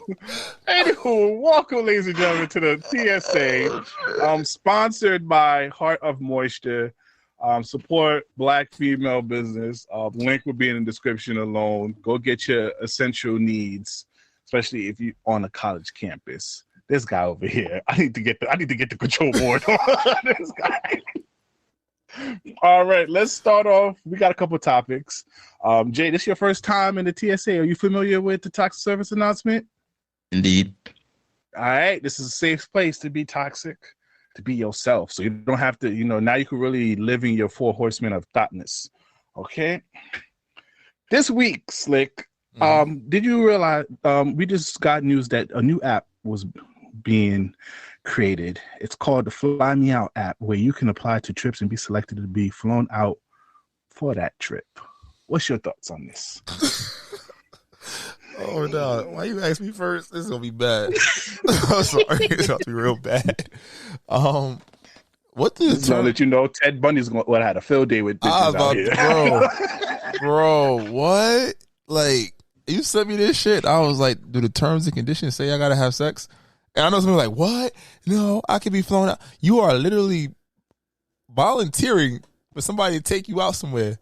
This is not regular people stuff. This is Epstein Island levels of weird. Like, how did we get this far? I don't like it. I don't like it. It's not just because I'm broke, but it's just like, nah. Someone in the comments like kidnapping, but making it sexy. Like, it's like, yo, it's human trafficking at this point. Please. Ladies, I understand y'all love talking to niggas and being flown out in the first month of talking. I still don't understand how is that a thing in this generation. But please, black women at least. I want all women not to follow this app, but black women, please, I want to protect y'all. Don't download this app. Leave it for the other people. Please, black women, don't do this. Nah, I don't trust this. This is wild. Apply to trips. Like, what? If this was like, what would make this app cool? If this was like a organizing, planning app for the group chat trip that people don't go on. Like, our group chat, we go. Right. Like, we leave the group chat. But it's like, a lot of people, let's do this. Bet. And that's it, right? If that's what this app was, I can support it. Or if that's what it's used for, like, all right, I'm about to coordinate. Or the travel groups, we about to coordinate and go X, Y, and Z. This is really being marketed as, hey, you know Tyrone, he ain't fly you out, girl, but it's okay. My friend Todrick, who's wanted in several other countries for manslaughter, aggravated assault, etc., but also has millions, a couple 100,000 below, is going to take you out of your misery. Nah, like, I don't get this. I don't like this at all. Yeah. Or even worse, they're gonna be flown out. They're gonna be flown out to Dubai to get shitted on their chest. I'm telling you right now, it's gonna be bad over here. This is international. They haven't released enough information about it yet. But I would imagine so. The picture says Micah knows Greece. So I'm like, yeah, you're going to be able to go places. I don't trust that. Especially like, it's some sick people in the world with money. Like, we just, no Diddy, but like, we see what people do like on the soil with money, right? So imagine somebody that's like, can be inconspicuous. Like, is there like a vet? How you vet people on this app? Right. Even if you vet people, you're like, what if a girl go over there, like, you thought I float you out here without coochie? Like, that's my first question. I was like, you realize you basically sign up to fuck, and if you don't fuck, like, there's a good chance something bad can happen to you. Like, that's scary. Lord. Their customer service number if stuff don't if it's not going well, like how does that work? Yo, it don't make sense to me. Like, the whole flying out process don't make sense to me in general, but that definitely don't make sense to me. I'm telling you right now, I pray for anyone who follows that app. Share your location.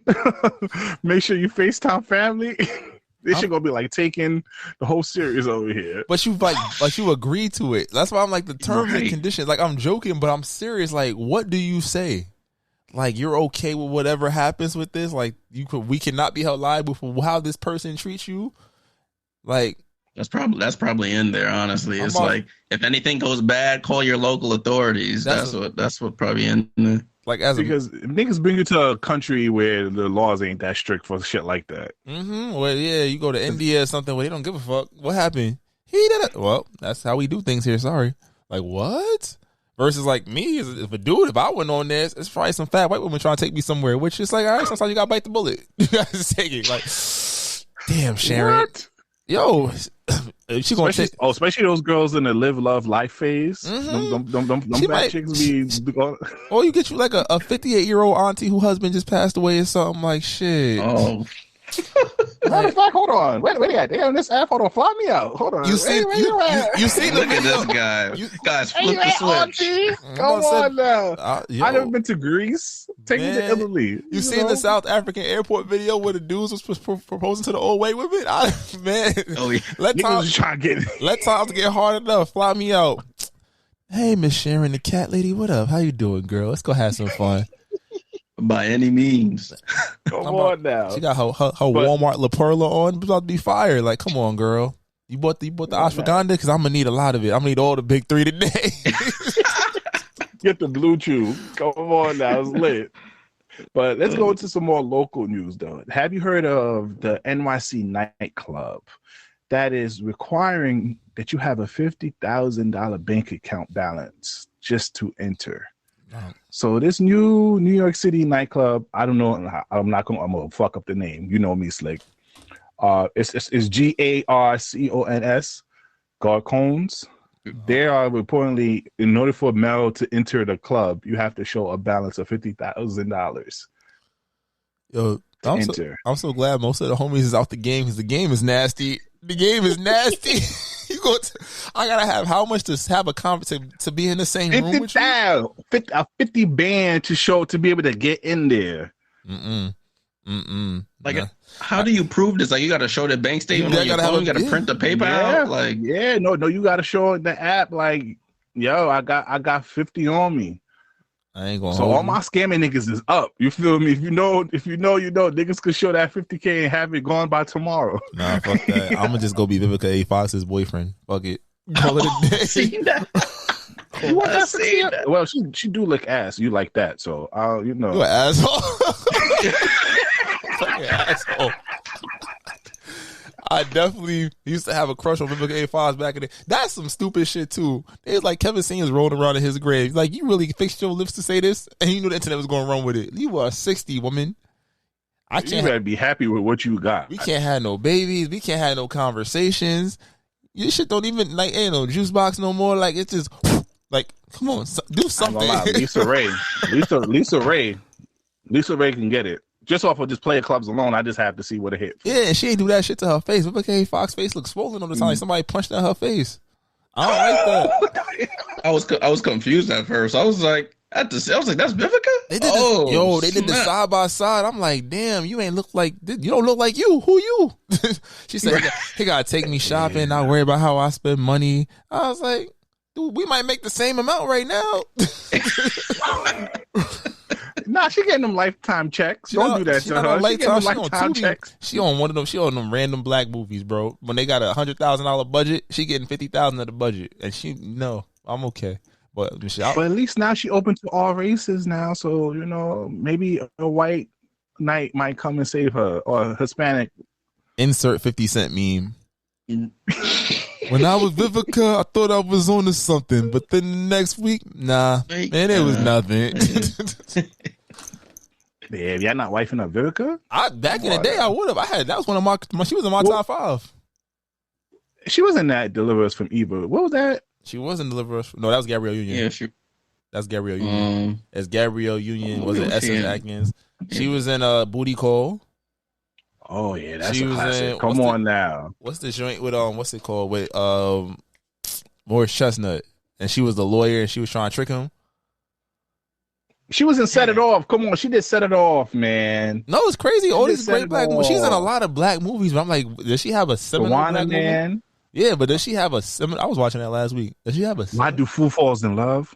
She was one of his 3. But I say, does she have a seminal black movie? Like it's going on at the cookout no matter what. Like the movie room in the back or on the projector. I'm trying to think. Set It Off is one, but then 2 could play that game. 2 could play that game. It's cool. Yes. Booty Call fun. I'm fucking with her. But I done lived my life at 60. Now I want a boyfriend. At 60, you can't tell me what to do, man. Unless it's like take out the trash and wash these dishes because your back hurt. Yeah, you out the game. That shit fell 20 years ago, man. Just be happy with some dick on the side, my. Yeah, I'll say 20 years ago and 4 faces ago. You know what? Let's get to the next topic over here because this man over here. I wanted to ask y'all, have y'all ever linked with a person who was unlinkable in a sense where shorty was, acting like she can never link, but you link her one time and then now she can't stop hitting you up. But shorty was being difficult at first until you link with her that first time. You ever had that experience before, fellas? I'm sure I have. Shit, she having my baby. Oh, gunshot, Slick. Gunshot this shit, Slick. You heard that? You heard that? You was out here fronting on my guy. My guy was trying to love you over here. Look what happened. You got caught in the mouse trap. Yeah, she had my baby. Yeah, I did. I had to think about it. I was like, did I? Yeah, I'm living that dream now. What about you, Jay? Unlinkable? I can't relate, man. I wish, man. That sounds like a good experience right there. Look, it worked out for my boy. She was a fucking headache. I would say that right.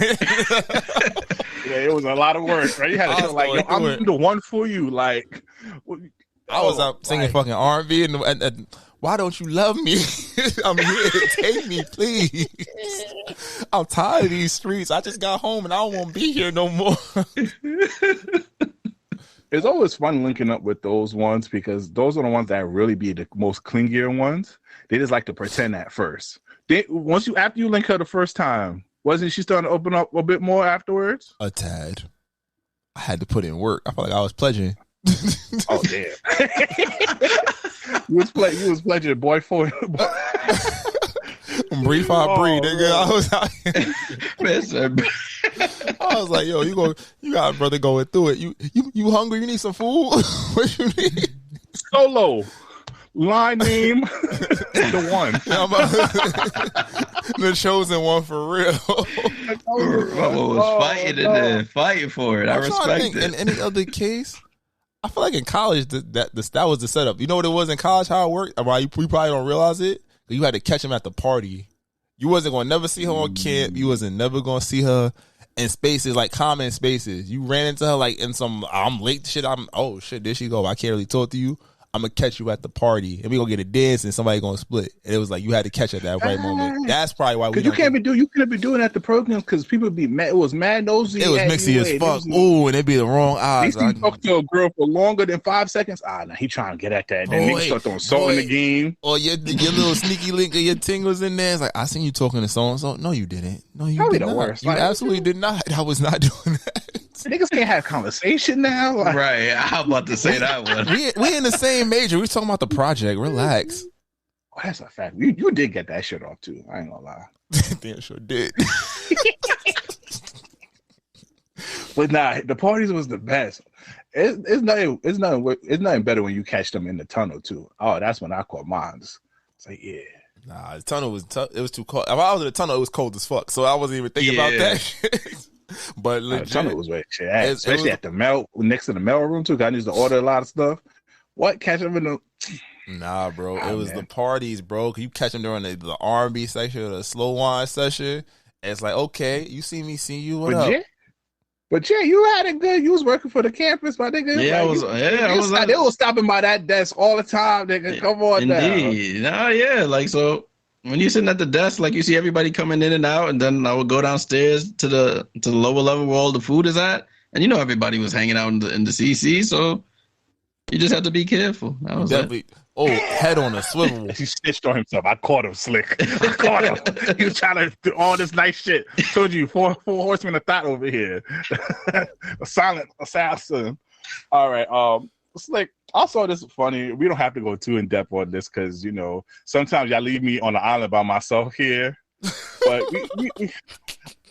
I will see if y'all gonna leave me on this island. We always talk about the girls who got the waterfall. But can we give a special shout out to the girls with the ice cream machine? The fuck you talking about? oh, stop! See, get some help. Nah, I need you to elaborate before you. You see, I can't power with you niggas over here. I'm asking for elaboration. I'm getting M on the next episode. We're gonna talk about this, but we talk about girls with the waterfall. The girls who super so good. But you ever had a girl who had the McFlurry? Oh, the cream machine? Ain't that a yeast infection? Yes, the ice cream machine. That's not a yeast that sounds like some Ice Spice bar. Like. What the? I was like, I'm scared because I'm like, wait, it's like something. I heard that was a yeast infection. What you talking about now? You just talking about the ooey gooey? Yes. Yeah, that's fine. Give a special shout out to them out here, because you know what I want to do now since we gave a shout out to the girls with the fat moose knuckle last week because of that picture. Oh my lord, we definitely did. Jay, this is a TSA, man. I thought you were familiar over here. This is a toxic. Nah, I know, but I know this. This is a recurrent theme. Like, it definitely. This is probably what Slut Me Out season about to come on again. The 3rd annual Slut Me Out season. We about to have a whole conference. The ice cream machine. That's crazy. Shout out to the girls with the ice cream machine. You feel me? McDonald's should be broke, but baby girl, your shit be on 24/7. Shout out to you, mama, over here. Girl, that ain't no yeast infection. Yeah.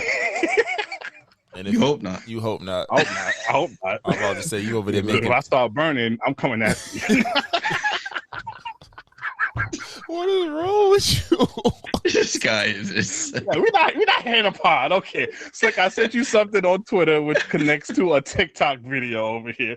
I'm bringing back the ice cream machine. I'm getting M, I'm ready for you because you caught me off guard. M. Yeah, she had him fucked up. We had like a whole extra. We was almost done. They went through a whole extra hour of potted. I was because contrary to belief, because there's some people that's scared to come on this platform, right? Slick, we've been asking people to come on this platform. They be thinking that we're gonna do some wild. We're very respectful, especially to the female guest appearances. We're very, very respectful. I'm thinking she was acting a little scared before. Turned out she peeing on people, X, Y, and Z.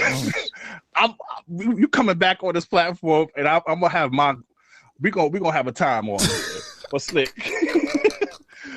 There's a video on TikTok about being faithful. Yeah, bro, my fault. Hold on. All right. Sucks though. Being faithful in a breakup. I don't understand what a breakup is. No, that's what I'm saying. Okay. But not being like outside. That's what I mean. Yeah, bro. Like being on a date with I'm gonna speak from experience. Being on a date with a shorty, bro, I felt like I was cheating on my ex, my nigga. I'm looking at the door. Nigga, my back. Nigga, give me that corner over there with no lights. I'm watching you. Yeah, give me that candle don't work over there. Give me that corner over there. I want that corner right over there. I gotta go to a whole nother burn. Dom know this story, but I'm gonna say it on the pod. It's my own number. Okay, guys, you get a little bit of the context. Have you ever been faithful in a breakup, or you was just straight outside, dick in the next box? Damn. The first, honestly, I think so. I was definitely faithful to break because, like he said, you be like, oh shit, she might come back. I ain't trying to deal with that headache. Because God knows you break up with your shorty and she found out she was outside wilding. Oh, you gonna hear about that for the rest of your life. You gotta marry her. You feel me? Ain't nothing worse than you seeing your shorty out here in a section after y'all done stop talking or somewhere brunch shaking ass with her friends. You don't even talk to you. You gotta block her on everything if y'all break up. You don't want to see nothing. I don't want no shit about your life. Like, don't tell me nothing. But you gotta block the friends too, because I saw that shit on the friends. I'm like, oh, she popping ass at El Bastero. Come on now, ma. You popping ass over there, bro. Nah. I got a brittle. I tell you all the time, I got a brittle spirit. I can't take that. You feel me? And you know, everybody still don't give you the whole bottle of the champagne and shit. I'm like, you got the champagne and you popping ass. Like, come on, ma. We just broke up last week, ma. What you doing over there?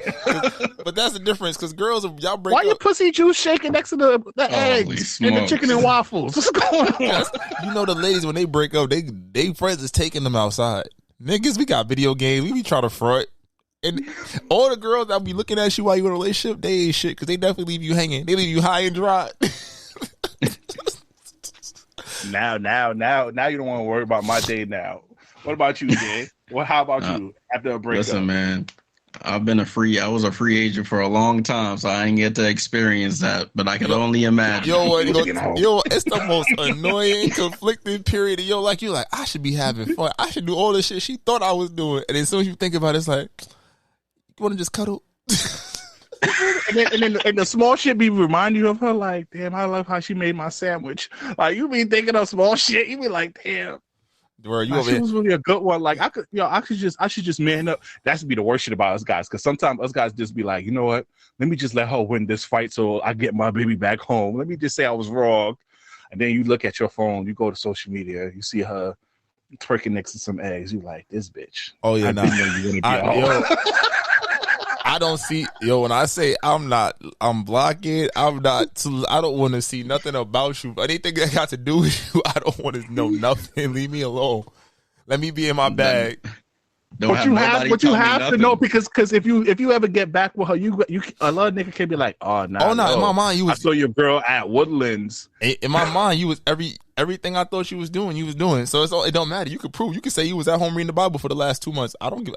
Yeah, fucking lying. And you ever had a shorty lie to you? Like, no, my friends just wanted to take care of me because I was so sad thinking about you, so they just took me to the your whole friends, the ones I've been telling you about. Tiffany, right? That Tiffany bitch wanted to. I knew I never liked her. I'm like, shut up. Tiffany was in my DMs too. Shut up. I knew that Tiffany girl was no good. She took you. I knew she wanted you to pop ass with her outside. She always wanted you to pop ass. That's what you got to get on her. Every time you told her he's gonna stand and watch me, she's like, again. He's always there. Cause the stigma girls be trying to do. Oh, guys be trying to find the next box to get into after the breakup. I'm like, no, shorty, that's a stigma that's a stereotype we need to get away from us. We don't be doing that, right, fellas? Because they be fronting. They know you only there for the day. They're not trying to be. You can't make her feel used. Right. That's right. And I'm like, for some reason that aura that you had when you had a girl disappear was. Oh, your shit you reset to zero. Your shit, all of a sudden your hairline not straight no more. Your facial shit start growing back in. Your clothes don't fit the right way. You used to be sitting here like, yo, you like the picture of me in this fit like 6 months ago. No, papa. That's a fact. That's a Dre. I hope you never experience it. That shit suck. When I tell you that shit suck, you just be sitting here like, yo, is it me? Like, what? What am I doing wrong? And then shorty loved to glow. She was in her bonnet and her muumuu and shit. So then she stepped out. Now she dressed with silk the press, of sheen. Fly. You feel me? Fly to go to class. Fly to go to the gym. Fly to go to work. You ain't do this shit when you what? Comfortable, bro. Comfortable. Buying you got that ass because of me. Buying word. You wearing shapewear and shit. You only going to the gym. That's supposed to fix that. Now for this, like I told your ass to lose 5 pounds because your ass was getting a little heavy. You want me to carry you, but now you trying to lose that after me. Oh man, you feel me? You just be tight. So let's continue being faithful in a breakup. Women do better. Stay your ass indoors and read the Bible. Go through it like we go through it. We be going through it, and you know it's bad. You gonna call your best man home. You like, yo, I don't even know what the fuck I'm doing right now, bro. Yeah, niggas be like fucking Kai Pfeiffer and Pay in Full. Yo, name like look at me the wrong way. You gotta call your mans that be outside. Yo, bro, where the hoes at? And your mans know you're not built. He like, nah, bro, you don't need to be out here. Nah, I need this. Nah, your mans be fuck niggas too because they be like, nah, you don't need to be out here, bro. There's nothing for you out here. Like, don't tell me what's good for me. Give me the bag. I'm like, nigga, she's in the section next to you. I'm coming. Bro, tell you go get your lady back. You don't want to. I think I told you that. I told you, go to your lady. Outside ain't nothing to be. It's nothing but demons and goblins out here, gang. It's a sad world out here. You be saying, come over here. You be like, come on this side. Like I really asked these, like 7 different girls how they gonna know, and I don't care. I don't want this. That's be the worst. Having them little small. We'll say that for the next episode, but Slick. We do this thing called the Choose One, where each week we do a Choose One. Sometimes it could be a Would You Rather or a scenario. This week we have a Would You Rather. Let's see if you are really the nice person that you are. This week's Choose One. Would you rather end world hunger or get $5 million in cash? Shit, pay me. Choose one. Can I get some context? Like, is it like Thanos snap and world hunger is done? The wizard said end world hunger. Them kids in Congo, in Africa, bellies will be full. The people at NYC not begging you for money, not begging for food, but you get a nice $5. Matter of fact, let's increase it. I want to see 10 mil. Let's put it to 10 mil right now. 10 mil end world hunger. How do you care about the people, Jay?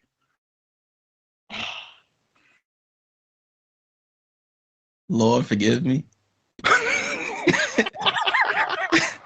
I go to church every Saturday. I go to church every Saturday. I say my prayers.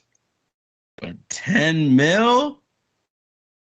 Oh, man. I'm talking about end world hunger. The world, Jay. The world. Hunger. Know what? I changed my mind. Listen, man. The Lord will reward me So I'm ending world hunger. Oh, you a stupid nigga. Give me that 10 though. Well, run me my money. Hey, if I pass by one of you hungry niggas, I'll give you a burrito or some shit. It's lit. Man said a burrito or some. Oh nah, man, that's crazy. Nah, man, I'm about to end world hunger. If it's world hunger's over forever, I might have to take that L, man. But it's a W Okay, for what that. about just U.S. hunger? Just only one country. No, I'm taking the 10. I'm taking the 10. So you say fuck America? That's what you say. I'm taking the 10. Slick, what about you, man? I don't even know mad people in the world, so what am I doing? As long as my people straight, I'm good. I'll do service. I'll support. You know, I'll donate something, a little piece of something. Times is I got a kid to feed. I got a kid to feed. We're not gonna feed your kid with positivity. With you could tell your kid, I ended world hunger. And what they going? These kids is assholes. They like, Daddy, what about my toy? All right, that's cute, Daddy, but I gotta go to school. I gotta eat too. Oh, the J is the only nice one out of us. Yo, America, yeah, I'll give it a 10. The world, I'm gonna have to just take the L and hope God reward me. America, I'm not thinking about it, but the world, I thought about it for a second. This might be God blessing me in this moment. What you would call? Give me the 10. I'm gonna send $1 million to Haiti. And then I'll be like, "Oh, that's my good deed for the year." Okay, that's my good deal. That's crazy. Let me invest I'll take $1 million and invest it, and whatever it flipped to, they can have that. But that's offending. Yeah, because it don't cost that much to end world hunger. What was it like 20 what? I think it was price. It wasn't that much, right? I do remember the no.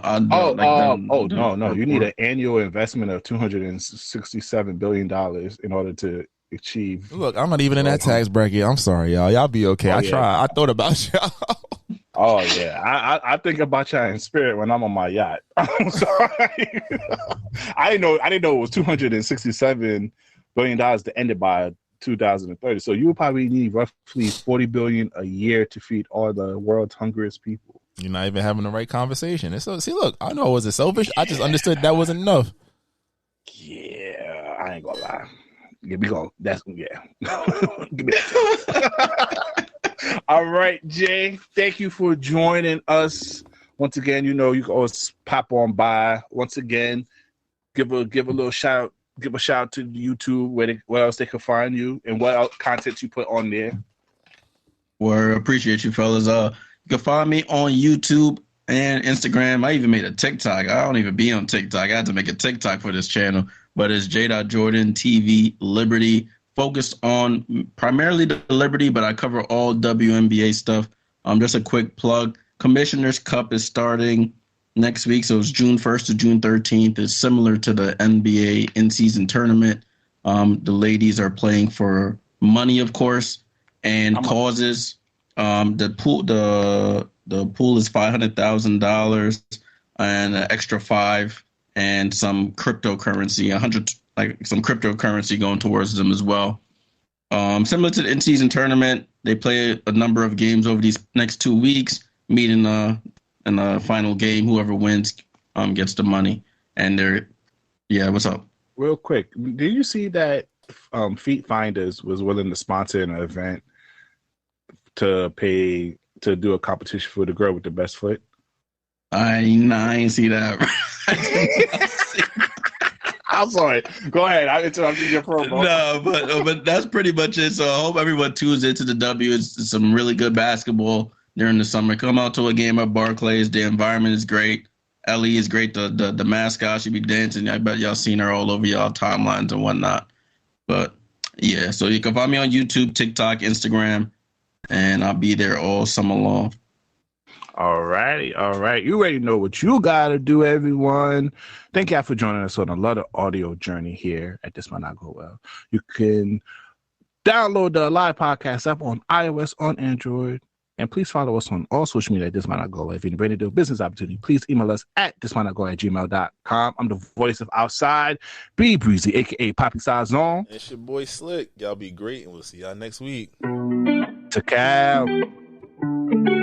Distinct beats. Try to tell them we up next, you can't stop that. This your favorite podcast. Every show is lit, baby. You know what we finna do. Slick gon' talk that slick talk, he gon' get political. Do not switch topics, niggas is toxic. Poppy shots don't always saying something wrong, but if you don't like it, what we saying, nigga, oh well. We try to tell you, baby, this might not go well. This might not go. Hey, that's it. One take. We're not even doing it again. Keep that. That's the one.